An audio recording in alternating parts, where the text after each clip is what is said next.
Good morning, I'm Angelo Castro III. I'm Angela, and we are the Castros. We bring you the news. And the views that make you think. Sometimes we agree. Sometimes we don't. This is News and Views. And here are today's headlines. The Senate is set to tackle the Supreme Court's ruling on Vice President Sara Duterte's impeachment on August 6. A review of the flood control projects under the Bongbong Marcos administration is now underway. The Justice Department unveils a new witness in the case of the missing Sabongeros. The DepEd launched the Quality Basic Education Development Plan, a 10-year roadmap to institute long-term reforms in the education system.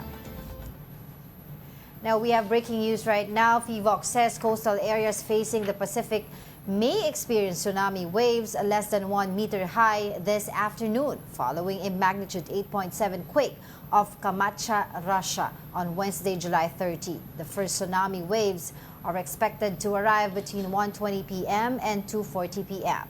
People in affected areas are now advised to stay away from the shore.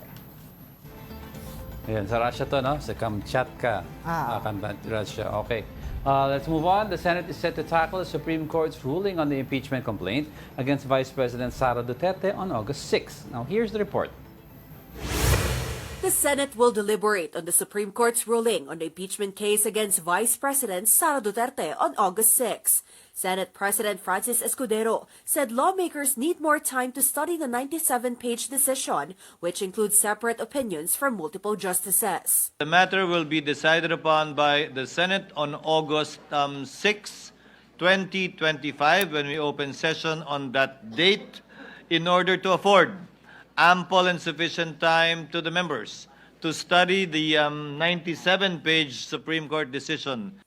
Senate Minority Leader Tito Soto said he was the one who proposed the date. He noted that while some senators wanted to immediately dismiss the complaint, they ultimately agreed to allow more time for deliberation. Sabi ko, let's meet halfway. Wednesday next week. I'll give ample time for everyone to study. Senator Mig Zubiri added that many senators are not lawyers and need time to fully understand the ruling. Marami kasi sa ating mga kasamahan, katulad ko na hindi po kami abogado, gusto po natin pag-aralan na mabuti yung 90-plus page decision ng Supreme Court. Pumayag naman yung iba na gusto talaga i-dismiss today. Despite the pending Senate vote, Escudero stressed that the Supreme Court's decision is clear. The impeachment case is unconstitutional and void from the start. Nagdesisyon ng Korte Suprema, sang-ayon ka man doon o hindi, dapat ito'y sundin. Kung hindi, magkakaroon tayo ng constitutional crisis. He said the SC found that the House violated due process and the one-year ban rule on filing impeachment complaints, effectively stripping the Senate of jurisdiction. Nakasaad din sa desisyon ng Korte Suprema, hindi nagkaroon mulat-mula ng jurisdiction ang Senado doon sa impeachment complaints dahil sa paglabag sa Bill of Rights, particular due process of law. The House had earlier said it will file a motion for reconsideration to the SC decision. But according to the Senate President, it's unlikely the Supreme Court will overturn this anonymous decision. And now, let's check the situation over at the Senate. We have mobile journalist Merimon Reyes. Merimon, ano ang latest dyan?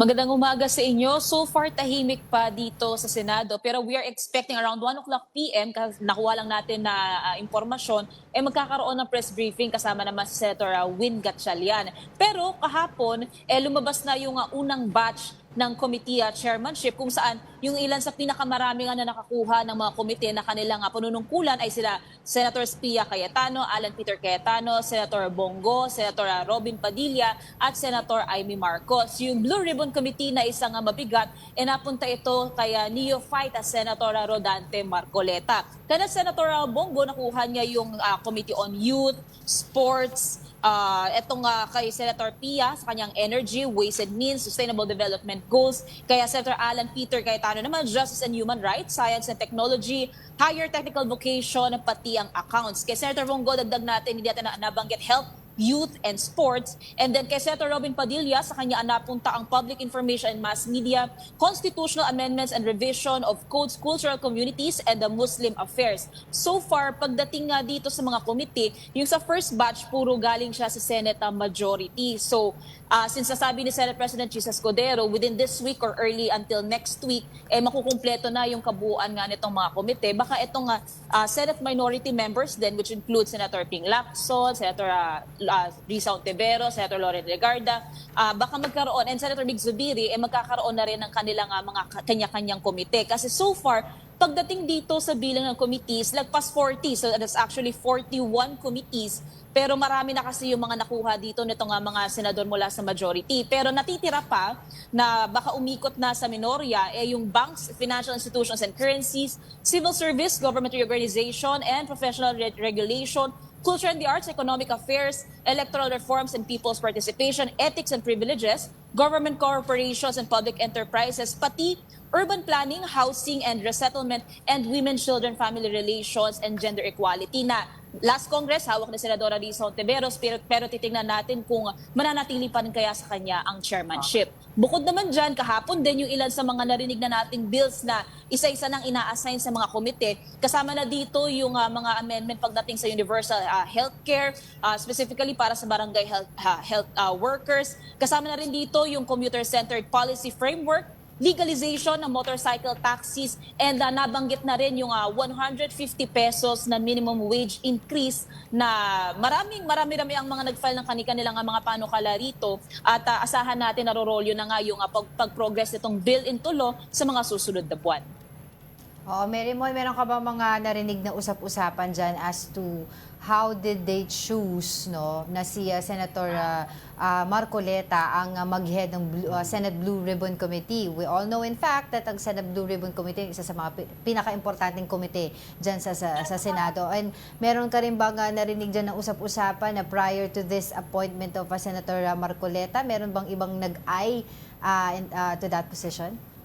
Traditionally speaking kasi itong Senate majority, technically sila yung merong unang pick pagdating dito sa mga komite. And since nagkaroon din ng caucus bago yung second session nga ng Senado under the 20th Congress, maaaring nagkaroon talaga ng pagbanggit ng kanilang preferred na komite. So yun yung na-anunsyo na kahapon, and ang titingnan na nga lang natin dun sa natitirang committees, kanino pa kaya ito mapupunta kung sa minorya na. Dagdag na lang din natin itong Bam Aquino tandem, nakuha rin nila yung kanilang mga gustong pick pagdating sa committee. Kay Senator Kiko Pangilinan, nakuha niya ang agriculture and ang basic education kay Senator Bam Aquino.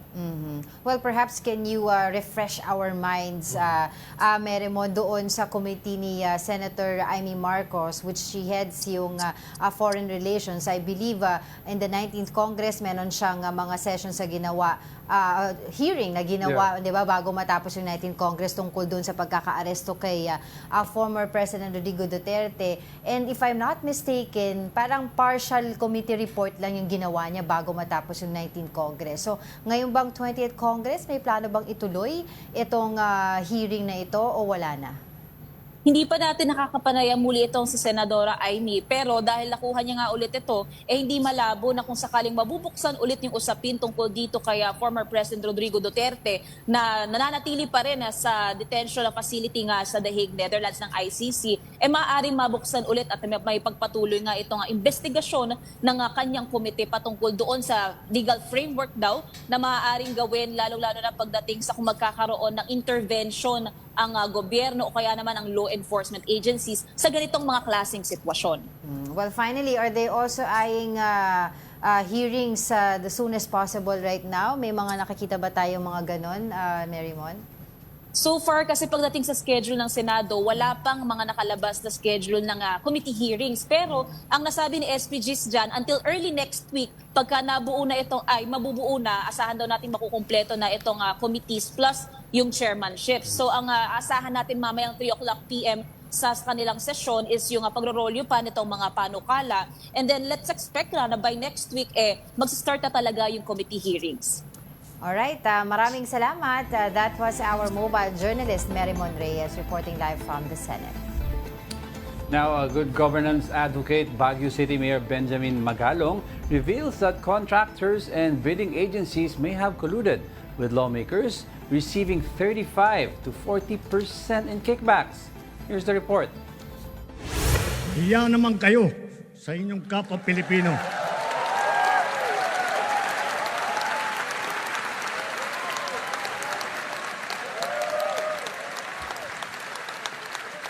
Mahiya naman kayo sa mga kabahayan nating naanod o nalubog sa mga pagbaha.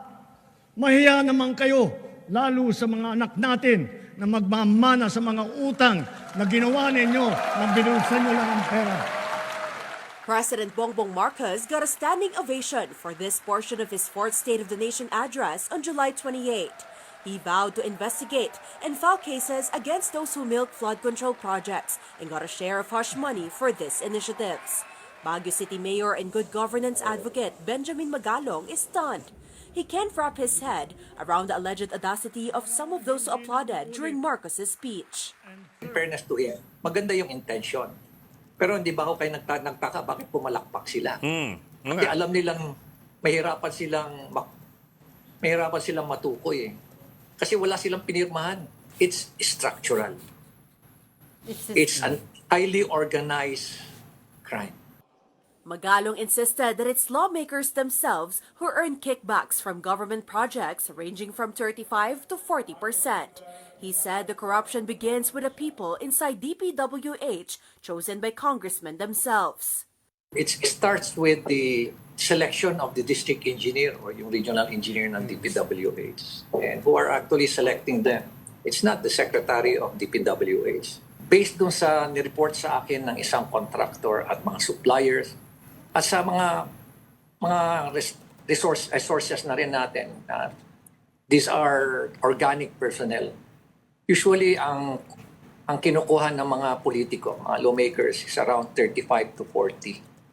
Yan. Standard yan. Lalo-lalo na kung kanila yung pork barrel.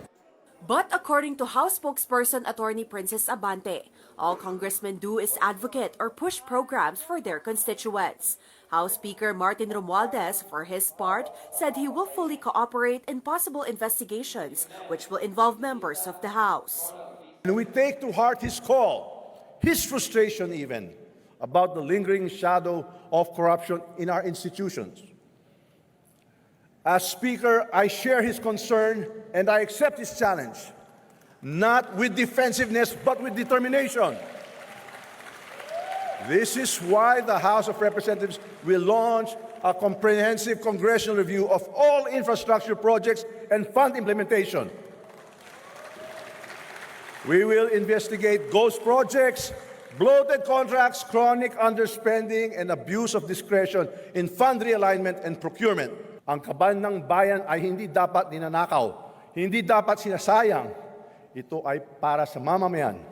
Bawat sentimo, bawat proyekto, bawat serbisyo. We are not here to cover up. We are here to clean up.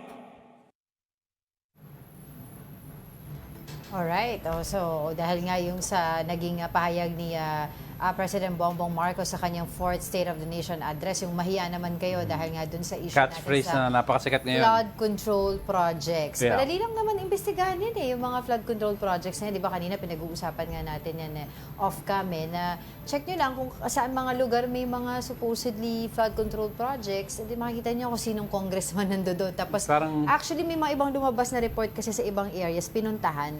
Dito sa News 5 nagkaroon ng mga reports regarding that sa area ng Parañaque. Meron pa yung may pulang lupa, if I'm not mistaken. Tinignan nila na meron parang mga flood control projects doon supposedly. Pero when they went to that place, wala. Nakatiwangwang lang yung lugar na doon. So, itong bansa na to is a country of investigations. Instead of things like that should not be happening. Tingnan mo yung sa Japan. May nangyayari pero minsan ang mga corruption na nangyayari sa Japan, inaamin pa nila bago sila mahuli. In other words, di ba, it should be a country na very minimal na lang yung ganyan, yung napipigilan or nauudlot yung corruption. Dito, 4 or 3 years after a promise of infrastructure ng flood control, dahil nagbaha itong recently, 1 week, 2 weeks before SONA, biglang mahiya naman kayo. Well, yun nga sinasabi Parang natin. medyo Tingnan natin. late na ata ang pronouncement. Well, tingnan natin ngayon. Doon sa sinasabi nilang investigation na mangyayari. Tingnan natin investigation at kung meron tayong talagang makikitang accountable dito at Well, they'll make it makakasuhan. ano daw di ba? Sabi ni PBBM, ilalabas daw niya yung list for the perusal of the public. Oo. That's why sabi it's very important yung i-appoint ni President Bongbong Marcos na ombudsman kasi mag-retire na O si sino yung diba? ano? Oo, mag-retire na si Ombudsman Martires. So sabi niya ganun. Sabi ng mga political analysts, mas maigi, maganda yung maayos yung depende yan dun sa kanyang i-appoint na ombudsman para nga mahabol yung mga makikita natin na talagang Pero para malinaw may sa tao kinalaman ha. dito sa mga kickbacks. Kasi sinasabi ni Mayor Magalong, di ba talagang systematic daw yung racketeering dyan sa... Pero para malinaw ha, yung appointment hindi 100% nanggagaling kay PBBM yan. May shortlisting. i-interview May shortlisting siya na manggagaling sa isang panel na they will give PBBM, I think. JBC will give all shortlist to the president. Kasi I remember talking to, that's what I'm saying. I was talking to Attorney Kim Henares and then they're looking at a couple na pagpipilian ni PBBM doon. And hopefully yung sabi nga nila, yung pipiliin ni PBBM is somebody who is tough and matapang. Alright, a congressman was caught on camera watching a cockfighting match on his phone during Monday's vote for the next House Speaker. The incident occurred just hours before President Bongbong Marcos delivered his fourth State of the Nation address. It quickly drew attention online, especially as Marcos in his SONA vowed justice for several Sabongeros who have been missing since 2021. Isa pa yan, diba? Actually, dalawa yan. Yung isa pang congressman, I don't know lang din kung sino Poker yun daw? sa likod. Parang billiards naman Billiards yung pinapanood niya. Oh. Well, yun nga sinasabi natin, talagang mahaba yung session, especially yung nangyayari sa botohan kasi iba-iba may mga privileged Pero speeches isa pa. nga, online. Pero to watch that, pwede kang gumawa ng trabaho mo, pero to watch online sabong, diba? Tapos diba pinag-uusapan pa yung mga missing sabongero. Iba naman ata yan. So, Sino di ba ba yan? natin nila alam eh. Wala pang nakakaalam kung sino yan. Pinapanood, iniimbestigahan ba niya? Wala pang nakakaalam eh kung sino yan. Kong, sino ka Kong? Huli pero daw hindi kulong. Alright, we'll be back with more stories after the break. Keep it here on One News.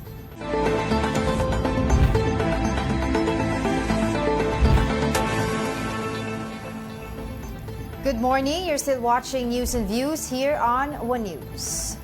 Now, the Senate has released its list of committee chairmanships for the 20th Congress. First time, Senator Rodante Marcoleta has been appointed chair of the Blue Ribbon Committee, which leads investigations on government accountability. He will also lead the Committee on Trade, Commerce, and Entrepreneurship. Senator Win Gatchalian takes over the Finance Committee, which oversees national budget deliberations. Senator Alan Peter Cayetano, a known defender of the drug war, will head several key committees, including Justice and Human Rights, Accounts, Higher Technical and Vocational Education, and Science and Technology. Senator Kiko Pangilinan will chair the Committee on Agriculture, Food, and Agrarian Reform, while returning Senator Bam Aquino takes the helm of the Basic Education panel.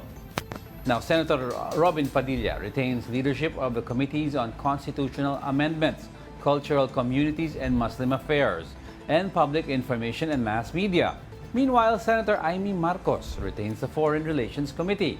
She also chairs the Labor and Cooperatives Committees. Senator Pia Cayetano will lead the Committees on Energy, Ways and Means, and Sustainable Development Goals, Innovation, and Futures Thinking.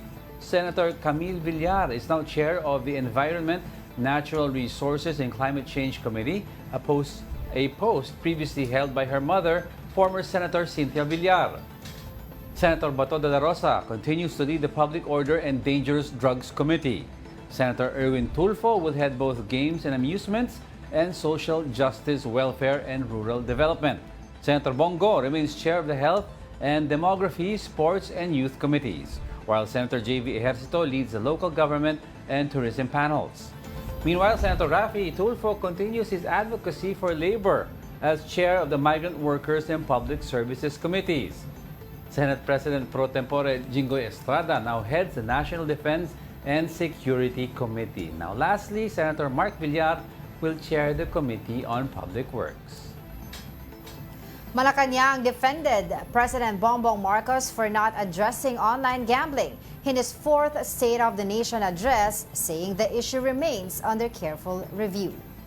Palace Press Officer Attorney Clara Castro said the administration is taking a cautious approach to avoid hasty decisions that could lead to unintended consequences. Her statements came as key government officials gathered in San Juan for the 2025 post-SONA discussions.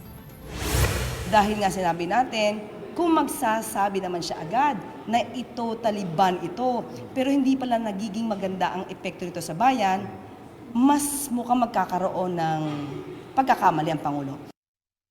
Finance Secretary Ralph Recto meanwhile proposed a regulatory approach instead of an outright ban.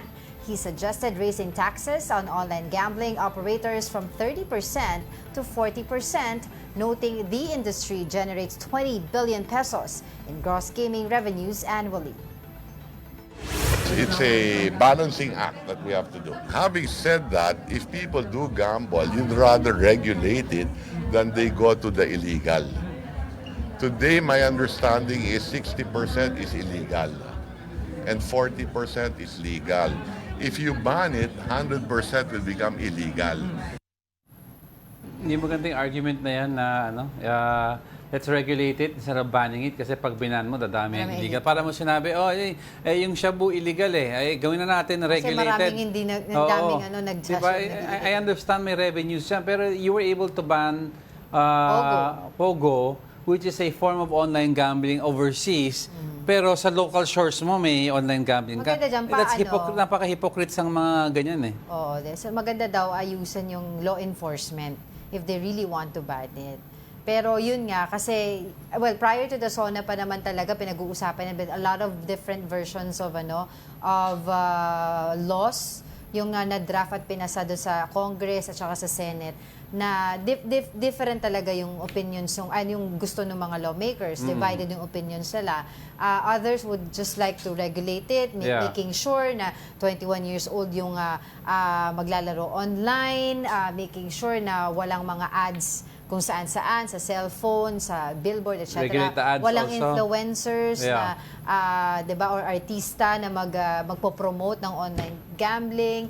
And then, on the other side of the fence, like sila Congressman Abante, sila Senator Mig Zubiri, diba, there are for total ban naman. Kasi diba? it's unquantifiable yung social effect nito. Aside from that, how can you compute yung epekto sa isang pamilya na nawawala ng pera? Hindi mo maka-quantify yan So dapat you have a study on that. I hope they do what's right because Pogo, we banned it which is the online gambling for overseas. Pero you cannot... You have to weigh yung online pros within, and cons. pero yung online within our own soil, hindi mo mapag-isipan ng maayos. Mas marami daw talagang nahuhumali ngayon mag-online gaming kasi mababa yung pinupusta. Tapos, you don't have to get up, diba, from your bed. Nakahiga ka lang doon, pwede ka na punto kasi ng ibang lawmakers na total ban. Meron naman casino, gusto mo sumugal, pumunta ka doon. Why make it accessible outside? Yun lang naman yun di ba? Punta ka na casino, gusto mo sumagal, yun, regulated yun. Go to a physical casino, pero 50 pesos, 100 pesos, pay in, pwede ka na maglaro. Kung mag-tax ka ng additional 10% over what is meron na ngayon, 30 to 40%. So what? How much are you going to add? From 100, 150? Ano sabi na? 20 billion daw annually. But we'll see, no? Hindi dapat ganito maging, we will wait for the president, diba? Kung ano yung magiging position niya dito dahil hindi pwedeng tumagal ito.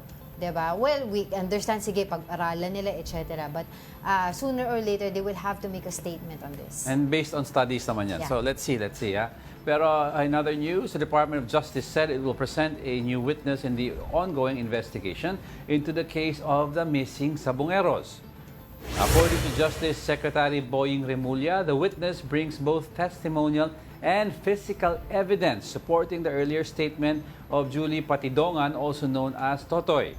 He noted that this new evidence has not yet been made public. Meanwhile, 12 police officers are facing administrative charges following a complaint filed by Patidongan with the National Police Commission. The officers are under investigation by NAPOLCOM's Inspection, Monitoring and Investigation Service, which found probable cause to proceed with administrative cases. Nako, ano kaya itong physical evidence? It's not only testimonial or paper, talagang ano daw Pagka ganyan, hardcore baka they have evidence. strong evidence. Kasi usually, di ba, pwede pa nilang i-discredit ang isang whistleblower or ang witness, i-discredit yung credibility, di ba, yung mga ganon. But this ano daw But this kung new merong one, mga documents that will corroborate the statements, we will see what's going to happen. kasi kung tinanong na documents, not only that, parang there's really parang ang dating is hardcore physical evidence that corroborates the statement of the new witness and kay Julie also. Plus, we are also waiting for the confirmation dun sa mga supposedly human remains or mga buto DNA. na nakuha, di ba, doon sa Taal Lake during the first few days of the search and retrieval operations. And of course, natigil din yung operation na yun Sa dahil bagyo. din sa mga bagyo. So we will see kung what is happening right now. Are they continuing it? Tuloy-tuloy lang daw ang testing ng DNA. Basta, Ibig sabihin ko yung search and retrieval operation. Pero ang doon sa important Taal ito, mag-match lang. Kahit isa lang daw, isang piece daw ng bone na mag-match sa isang family member ng sabongero. That gives strength already to the testimony of kay Julie. Oo. And we will see also what's going to happen to those police officers that are also tagged, 'di ba, yung involvement nila dito sa missing sabongeros. Kasi these policemen also sinasabi nila may relation, may connection doon sa Tokhang. Pero sa meron na daw Bulacan. but with regards to meron daw administrative cases already filed. Yeah. Pero yung regards to the Sila yung Tokhang, we have mga to see it pa. sila yung mga pauna ng nasa restrictive custody, 'di ba, ng PNP. Alright, don't go away because we're not done yet. Stay with us.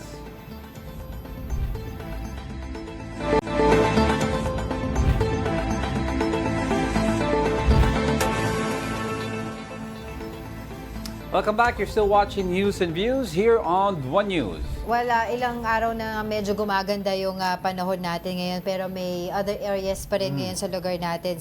Specifically sa Baras Rizal, ang binabaha pa rin as of the moment. Para bigyan tayo ng update, nandiyan dyan yung ating mobile journal na si Jazz Paredes. Hey, Jazz. Diego, Angela, nandito tayo ngayon sa Baras Rizal. Kung makita natin yung panahon dito, maaraw na, hindi na masyadong umuulan. Pero dito sa aking likuran ay mataas pa rin ang baha. Kanina lumusong tayo doon sa bandang dulo, no, na umabot halos hanggang bewang, at ngayon naman sa kinatatayuan ko ay nasa hanggang binte ang lubog ng baha dito. 2 linggo na daw lubog ang mga residente dito at hanggang ngayon ay hindi pa rin bumababa o humuhupa ang baha. Just ano yung dahilan ng baha?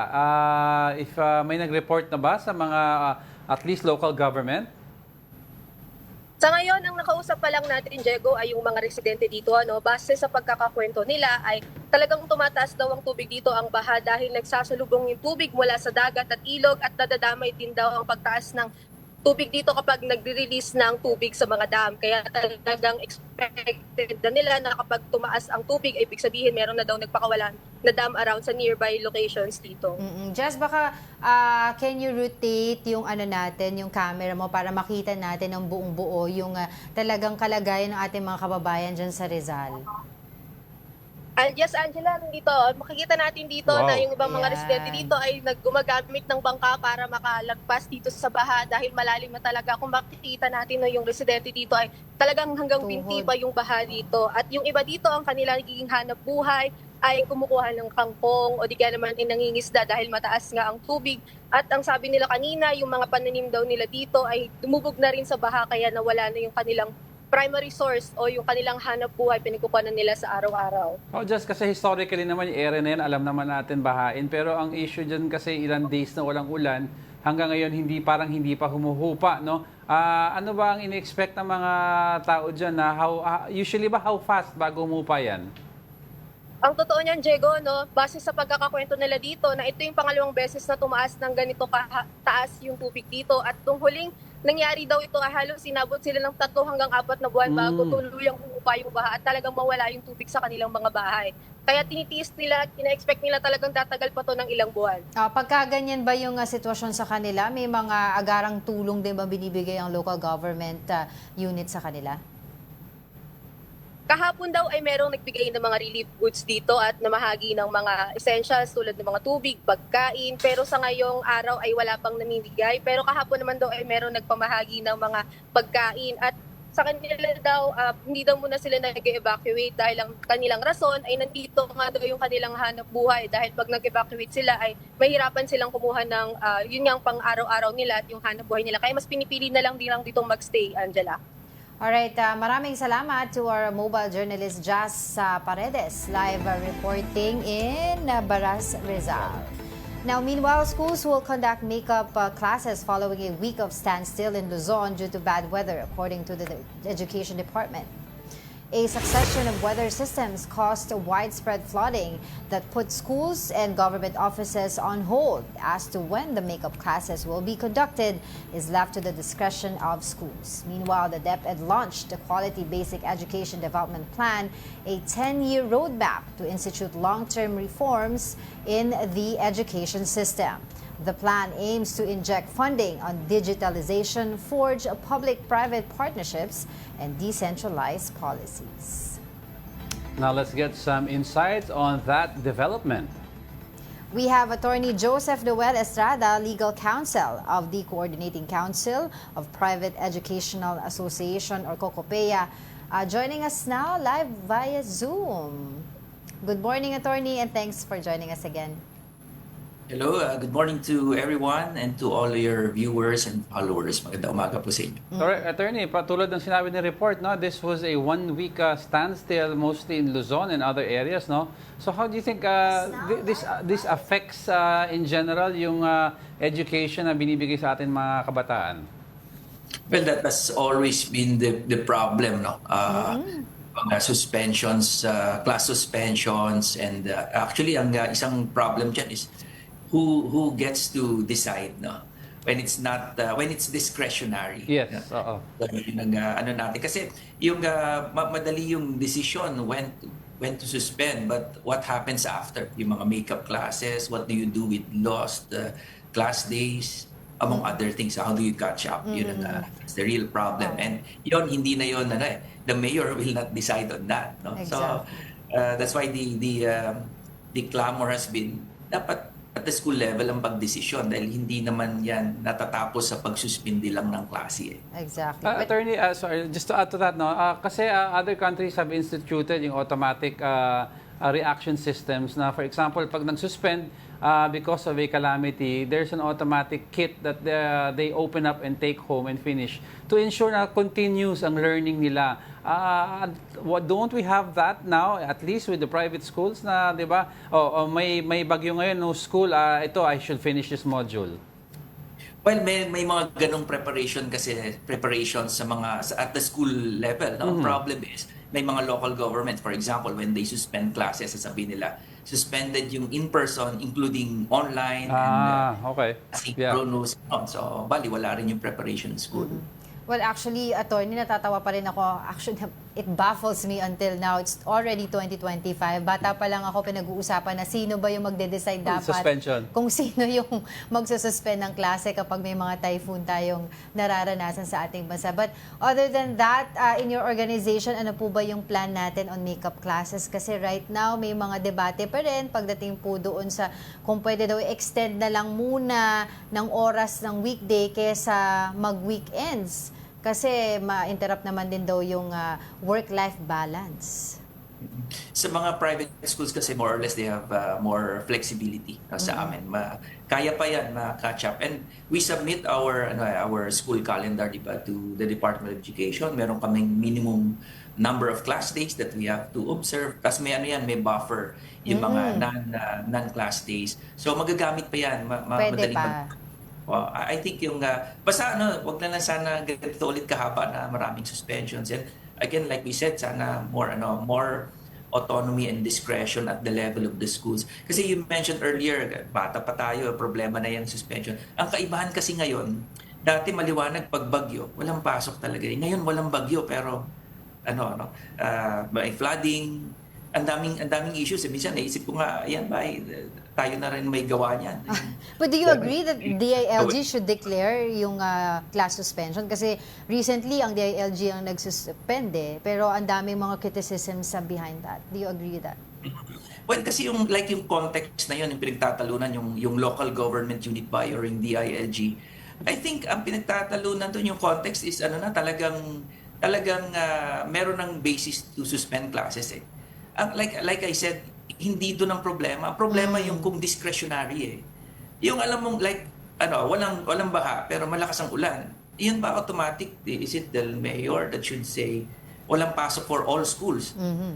Or we let the schools decide? Kasi po, merong DepEd Order 37 series of 2022 that says the private schools have the option to follow what the DepEd does in terms of public schools. Pero it is the same DO that decided by local government. Pero sa kanila, automatic all public and private. So nakakalito. Ano ba talaga nasusunod? Is it optional or is it do they exercise that option? Isa pang confusing kasi, attorney, we all know in Metro Manila madaming cities dyan, but let's face it, dikit-dikit ang cities.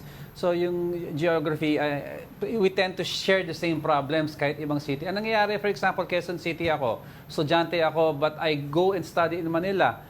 Ngayon, Manila will declare na may pasok dahil wala namang ulan doon. Pero where I live, it's baha. So parang walang suspension sa QC pero Manila hindi. Di ba? Parang that's an issue na we have to define. Now, what about a student from another city? Marked as absent ba yan? It's still an issue we're studying. How do we go about this? Right. Tama po yung observation ninyo kasi Metro Manila is just one, di ba? Is actually one area. Correct, Hindi mo na that's pwede right. yung city has a different situation in other cities within NCR. So, tama yun. Dapat meron na lang isang nagsasabi. But at the same time, again, looking at each private school, to decide based on their own situation. Kasi I don't think naman there's a monopoly of good intentions. Right. School ba? Ipapahamak ba nila? I don't think so. Actually, mas, they have liabilities under the law compared to a public school. You cannot sue a public school for negligence, but you can on a private school. So with more reason that we have to be careful. But what we're saying is the decision is academic. We should decide not only in suspending it today, but what we do after or what have we done so far. So those decisions come into play. And these things naman are not, of course, the mayor will not have knowledge of that or information of that at the school level. Another thing is the pay rules. Of course, when you suspend classes, what do you do now with your teachers, with your school personnel? So that's another point of decision that schools have to make. All right, Attorney, I want to go to the 10-year roadmap na recently nilaunch ng Department of Education, saying that this will be done by investing in 3 major engines such as the centralization of policies, stronger public and private partnerships, and digitalization. Your reaction on that? First of all, talagang si Secretary Angara, yes, really a good grasp of what's happening on the ground. I think this is born out of many consultations that he has done at the start of his tenure administration in Department of Education. Talagang nakikipag-usap siya at the level of the school leaders, public or private. So it's not something new to us. And we welcome this, of course, yung kanyang, meron pa siyang 5 points, meron pa 3 priorities, decentralization, digitalization, and governance. And then sa level ng learners, teachers. So lahat yun, these are, it's not something new to us, and it's consistent to what he has been doing so far. But of course, ang talagang real naman problems or any real challenge in something like this is a 10-year development plan. Medyo yung 10 years na yun. So, ang challenge has always been how do we also insulate it from other leaders, whether it's in the legislature or in the executive, against shifting of passions. So, ibig sabihin, ngayon, ito yung nakikita natin. But ang tagal ng 10-year implementation. Pero sa inyo, Attorney, sa inyong organization, ano yung perspective nyo? Ano yung dapat unahin natin ngayon with all of the things that are happening na alam natin kaliwat kanan ng problema ng education sector. Pero ano dapat yung unahin natin that would really address the core problems? Kung pag-uusapan natin na specific to private sector, governance of course is number one sa amin. Kasi like I don't know if many really appreciate that DepEd has a twofold function. One is operating its own schools, meaning school with 47,000 branches nationwide. But the other thing is they also set standards. They govern all public and private schools. Dun sa second function, affected ang private schools. So I think dun din nagkakaroon ng certain problems in terms of implementation. Kasi nagkakaroon ng confusion on, on personalities. Like officials in DepEd, the region or division level, they have to operate their own schools. They have to manage their own schools. So at the same time, supervise or regulate to a certain degree yung ating mga private schools. So number one sa amin, without going to details, governance. That's number one, I think, for us. Governance of our private schools. Second, almost very close in terms of priority, is the public and private partnership. Kasi marami talaga mga mission schools na private, they need government help in order to sustain their operations. Do you think, Attorney, itong the way private and public schools are handled leads to also a huge gap in terms of education quality between public and private schools? Yes, definitely. Kasi ang mandato nga ng ating constitution, dapat they complement each other, not to compete in terms of government resources, not to compete in terms of enrollment. But they should complement each other to form one Philippine education system. And again, we have yet to fully realize that complementarity principle mandated by the Constitution. And si Secretary Angara is really pushing for that. Talagang and we're very happy with in every issuance and mga declaration ng DepEd, lagi niyang nababanggit yung role ng private schools. Again, we're very happy with that, but again, ang challenge really is really on the implementation on the ground. Alright, definitely mahaba-haba pang usapin ang dapat i-discuss natin pagdating sa education sector. But for the meantime, wala na po kaming oras. Maraming salamat po sa inyo, Attorney Joseph Noel Estrada of COCOPEA. Maraming salamat din po sa inyo. Now, sari-sari stores and talipapas are affordable and widely accessible, making them a go-to for many Filipinos. But are they providing enough nutritious options? Para bigyan ng mukha ang balita, Mobile Journal, Denise Valdesancho.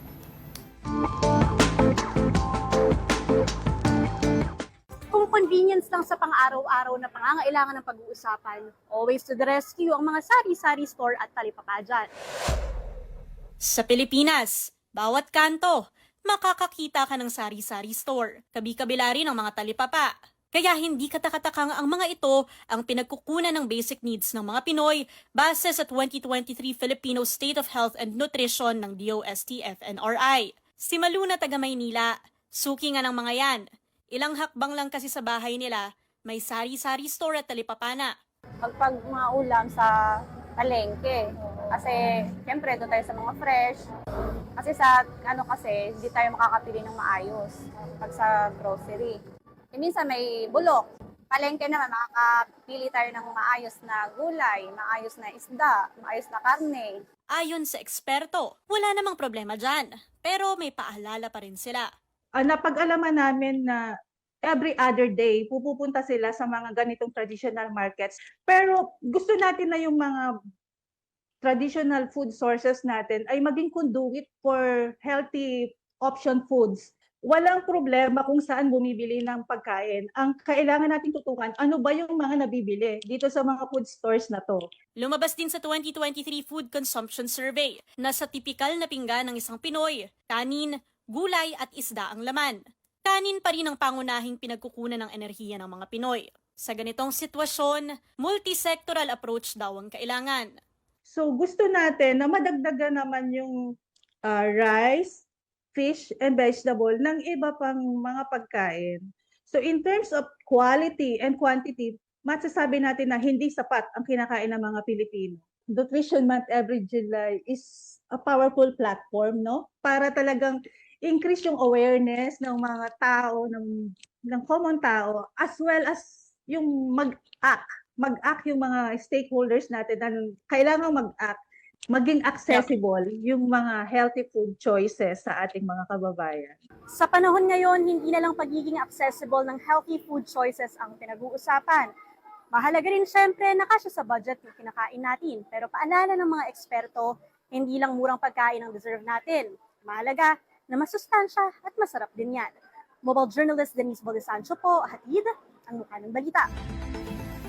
The Migrant Workers Department has filed graft charges against former OWA Chief Arnel Ignacio.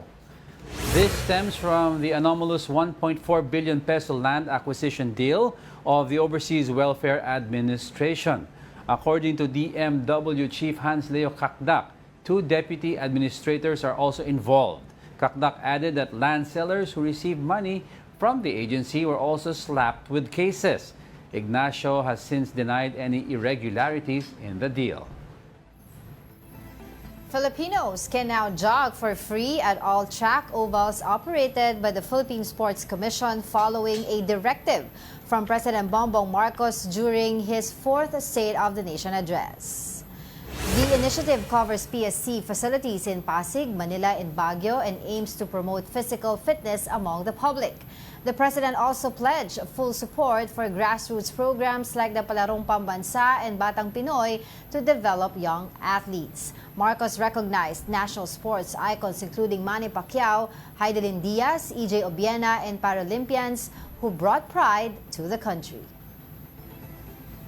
The Ateneo Art Gallery showcases a variety of exhibitions, including works that date back to the 60s. Mobile journalist Denise Valdesancho has the report. Inside the Ateneo is a space that houses over 2,000 artworks, the Ateneo Art Gallery.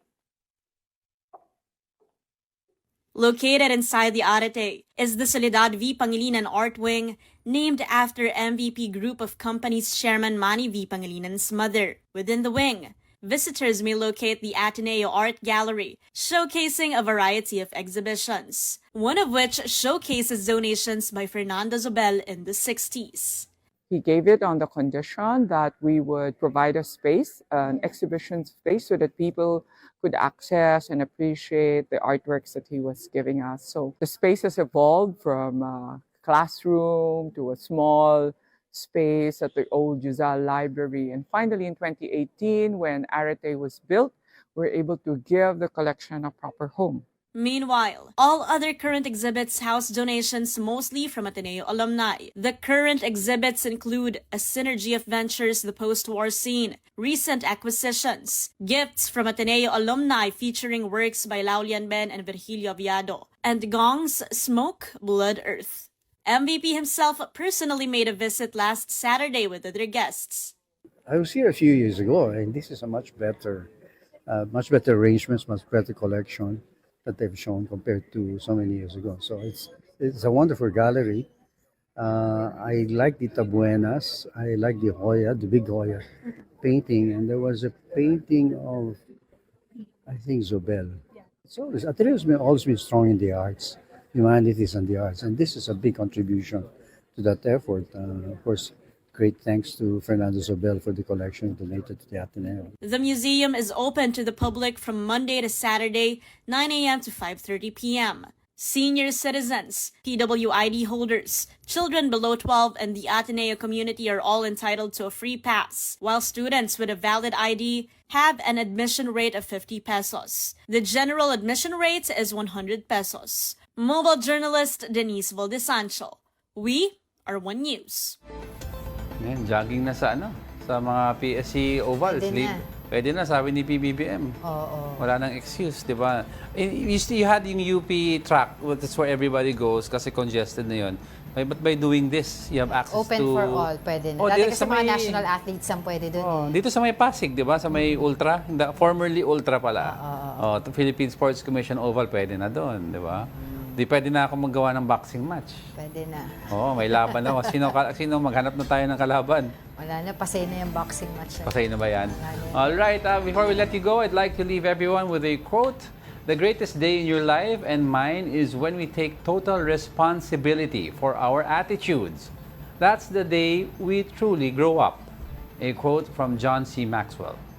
And that wraps up today's episode of News and Views. Join us again tomorrow. I'm Angela Lagunsad Castro. I'm Angelo Castro III. We are One News. All sides, all the time.